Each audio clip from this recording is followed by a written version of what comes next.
C'est votre droit, avec l'Ordre des avocats du barreau de Lille. C'est votre droit sur Grand Lille TV en partenariat avec l'Ordre des avocats du barreau de Lille. Aujourd'hui, nous vous accueillons Maître Fatea El Malahi. Bonjour.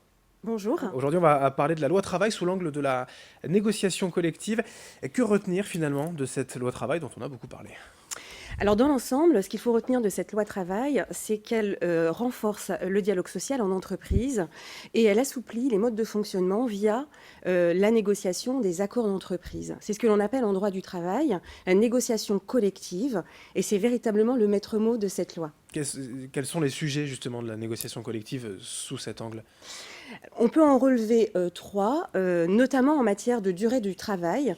La loi renforce le poids de l'accord d'entreprise, c'est-à-dire que l'entreprise pourra négocier un accord qui primera sur l'accord de branche et parfois même sur certaines dispositions du Code du travail.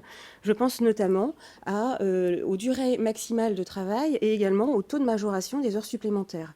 Autre sujet relevant de la négociation collective, les accords en vue de préserver et développer l'emploi. Ce sont des accords qui se substitueront au contrat de travail. Ça signifie qu'ils s'imposeront aux salariés quand bien même cela modifie son contrat de travail, y compris en matière de rémunération et de durée de travail, sans pouvoir toucher toutefois à son salaire de base. Oui.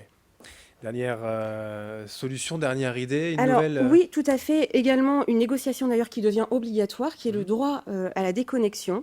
Les entreprises devront se mettre autour de la table à partir de janvier 2017 en vue de signer un accord ou une charte pour préserver le temps de repos des salariés en entreprise. Comment vont se dérouler finalement ces négociations collectives en entreprise ?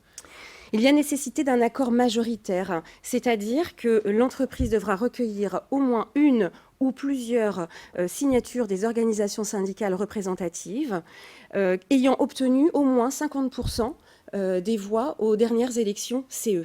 Alors auparavant, 30% suffisait. La loi a tout de même prévu qu'en cas de non-recueil de ces 50%, mais au moins 30%, alors un référendum pourrait être organisé en vue de la consultation des salariés. Mais pour les plus petites entreprises qui n'ont pas de représentants du personnel, comment ça se passe ? Sont-elles privées de ces dispositions ? Alors non, elles ne sont pas privées de ces dispositions. D'abord, il y a des accords de branche qui peuvent être conclus sur certains de ces points. À défaut, la loi a également prévu que l'entreprise pourrait négocier en interne avec un élu, qui pourra être bien souvent un délégué du personnel, ou encore un salarié mandaté par une organisation syndicale. Enfin, quels conseils pourriez-vous donner aux entreprises, aux chefs d'entreprise qui nous regardent ? La loi a prévu énormément de changements qui ont un impact important dans l'organisation de l'entreprise. Les entreprises doivent impérativement se rapprocher de leur avocat en droit social pour se faire accompagner dans la mise en place de ces accords et de ces dispositifs adaptés à leur structure. Merci Maître Fatea El Malahi pour ces explications concernant la loi travail. C'est votre droit sur Grand Lille TV en partenariat avec l'Ordre des avocats du barreau de Lille. C'est votre droit, avec l'Ordre des avocats du barreau de Lille.